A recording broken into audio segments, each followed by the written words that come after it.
We've got a complete set of Bobby Jones clubs, and these are after 1930 because they didn't have steel shafts before 1930. In fact, what they typically did is they painted the shaft so it looked the same as a hickory, so people wouldn't say, "Oh my gosh, you're using the new steel shafts." They didn't want to be different, so that's why these are all painted the color of wood. And these clubs first came out in the early 30s. After Bobby Jones won the Grand Slam in 1930, he went to work. He sponsored Spalding clubs, and they all said Bobby Jones. The first sets said Bobby Jones. Well, he didn't like to be, everybody called him Bobby Jones, but he didn't like to be referred to as Bobby Jones. So they changed everything to Robert T. Jones, and all the more modern clubs, more modern, I'd say from 35 to maybe 60, said Robert T. Jones. So these are very unusual in that I don't think you'd find a complete set. This is a one iron. He even has a one iron in it. Now, not many people use one irons because you had to be a really good player to hit a one iron. It's almost like driving with a putter because it's got a very flat face. Bobby Jones drove the ball 300 yards, which is hard to imagine.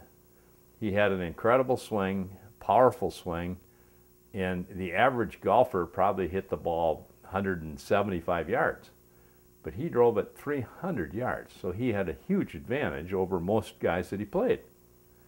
And he was a pretty good putter, and the rest of his game was pretty good.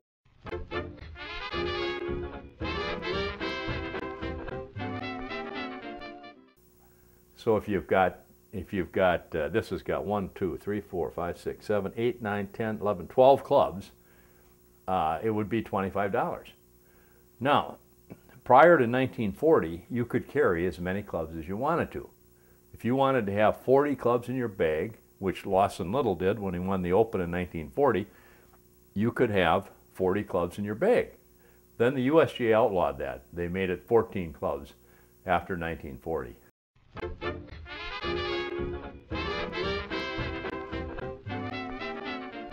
This is a driver, but what makes it unique, it's a bamboo shaft.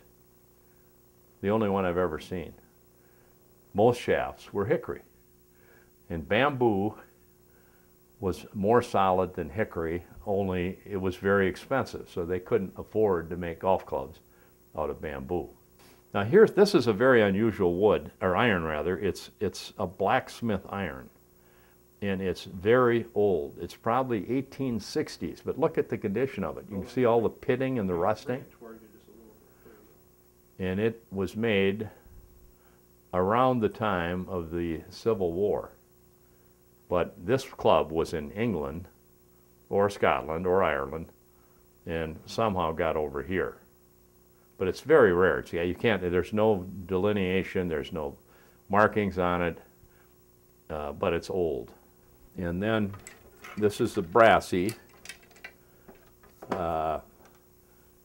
which is a 2-wood, and it says Bobby Jones on it. And its feeling was, when they made this club, they felt the ball would come off better with the wood, but there are very few that are still intact because, well, you can see it's got the lines. It's got the lines on the wood. Well, the USGA made this club illegal. In 1932, Gene Sarazen won the PGA with this club, and after that, they made it illegal. But it would really put unbelievable spin on the ball, and the ball would just hit and stop. And so the USGA thought it was an unfair advantage. Now this was called a cran clique, and this was made in like 1897. And see the piece of wood there that's all marked on the steel head. And this has got a couple screws. I'm tempted to open this up and see what it looks like.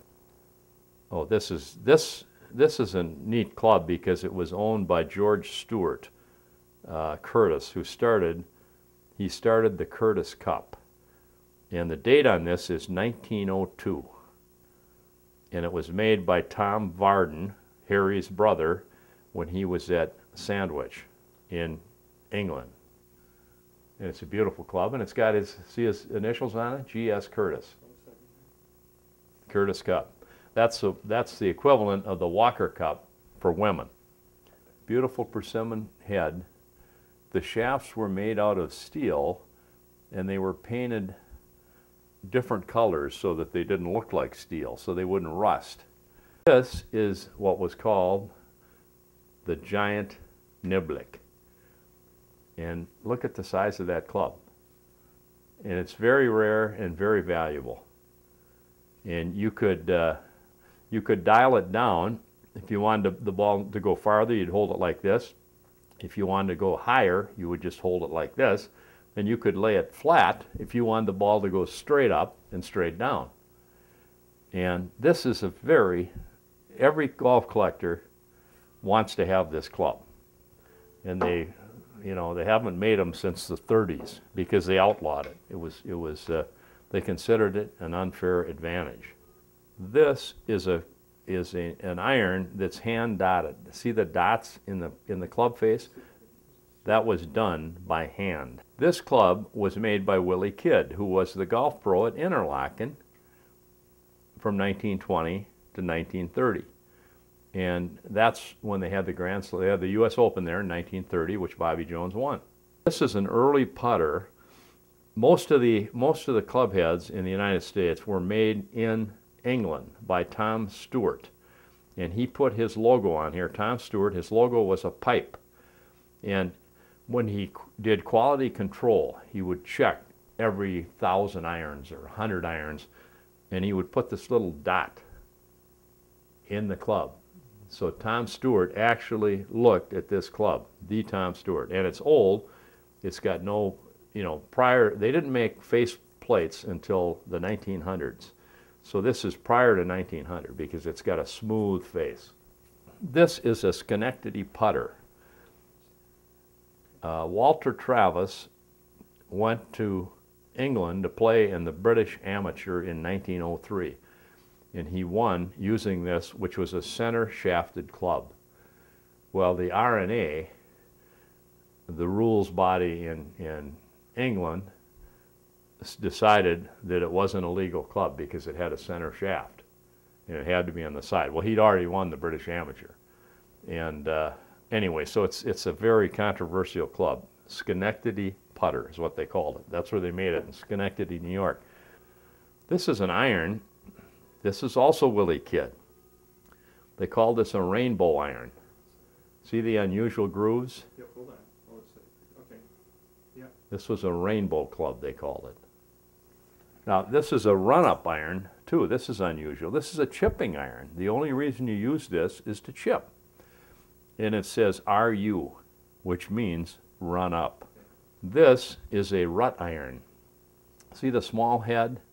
It's solid, it has no grooves, and this is what players used when they got in the wagon wheel ruts. They didn't move the ball, they would hit it out of the rut. Well, a regular iron isn't going to get out of it because it's too wide. So this rut iron served a definite purpose. In the old maintenance vehicles, they left big ruts along the way when when it was wet. What it is a walking cane for a golfer. And the way it worked was, if the golfer, there's a lot of alcohol with golf, a lot of drinking, a lot of people had problems. And so this was an unusual thing because this is a deal where a guy, maybe he went through alcoholic treatment and somebody bought him this cane, which he could put a shot of booze in it, go for a walk, and his wife would say, "Gee, I'm so proud of Harry. He's walking and getting all that fresh air," when in fact he's having a drink. This club is very unusual. It's a Willie Dunn, who was the first Scottish golf pro in America. He was at Shinnecock in Long Island, and this club is made out of one piece of wood, which is very unusual. And to find one that's still intact, because this club is over 100 years old. And it's probably like 1890s, late 90s, and this club was patched up with a piece of leather whoever had it had cracked a piece of the wood out of there, so they replaced it with this leather, which is hard as a rock.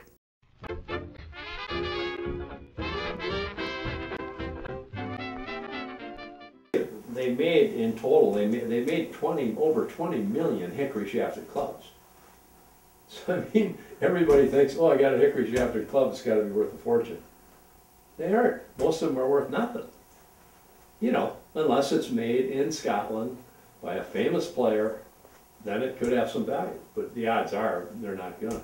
I get tons of calls from people that say, oh gee, you know, my grandfather died, he left these clubs. I said, you know what, keep them and tell your kids about it, that your grandfather had them, but I said, yeah, nobody's going to pay anything for them, so you might as well keep them. Once people started using the steel shaft, they were the best. And they didn't break like they did, hickory shaft broke all the time.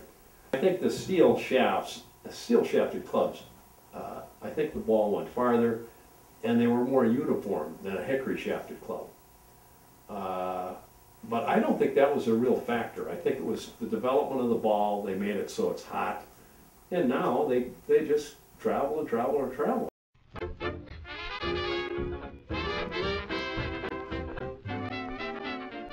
This is an early juvenile club.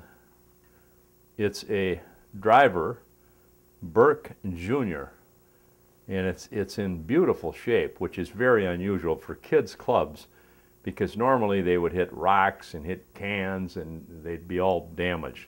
Women's clubs were just like men's, only they were smaller. They bought the head, they were the same, and they had an L next to the head. And what they'd also do, the club maker would buy hundreds of heads from Scotland or England. They'd ship them over, then he'd fit a hickory shaft in there, and if it was a ladies' club, he'd put an L on it and then put the initials of the player. So when you got your clubs, you had your initials on them, and that's what you did.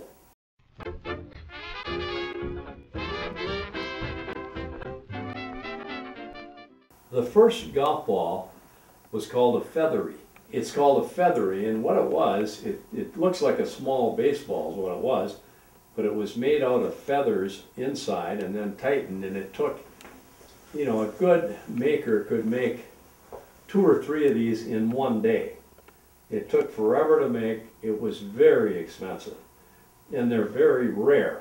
And this particular ball, it's got the maker's name right here, but I can't identify it. I had it under a strong magnifying glass, and here's the difference. If it's the right person's name on there, this could be worth $25,000.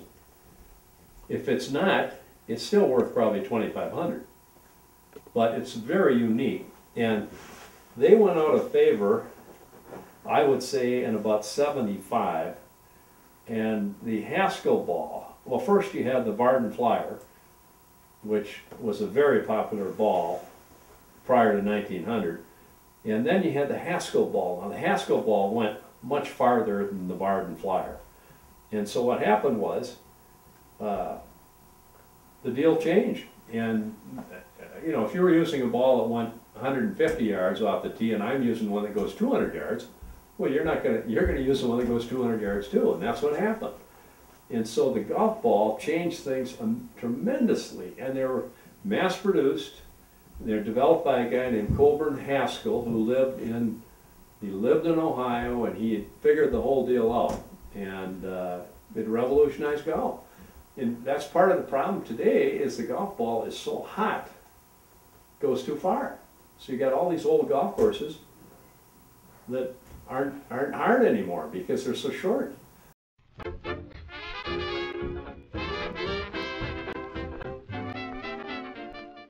This is a typical golf set that somebody would have, and this is an old bag made out of canvas.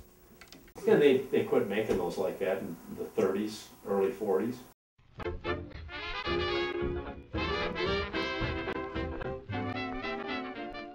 Well, you got to remember, golf was a, you know, you had to be very wealthy to play golf. I mean, it wasn't a common, you know, most people who played golf had lots of money.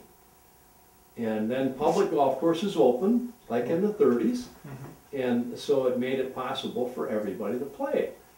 And one of the great players that there ever was, the last amateur to win the Open was Johnny Goodman. Johnny Goodman was from Omaha, he came from no money, zero, and he was a great player. Well, the USGA, they didn't know, you know, he should be on the Walker Cup team, which is the top amateurs in the world.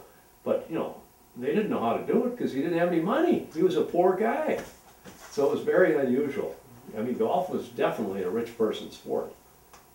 It isn't today, but it used to be.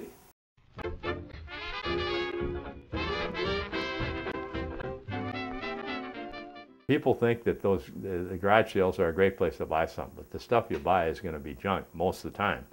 Now, you know, you could be wrong. You might pick up a concave sand wedge. Somebody's got it, had it for 50 years, doesn't know what it is. But it'd be very unusual. I mean, they made 25 million hickory clubs. So, I mean, how rare can they be, even though they haven't made them for a while?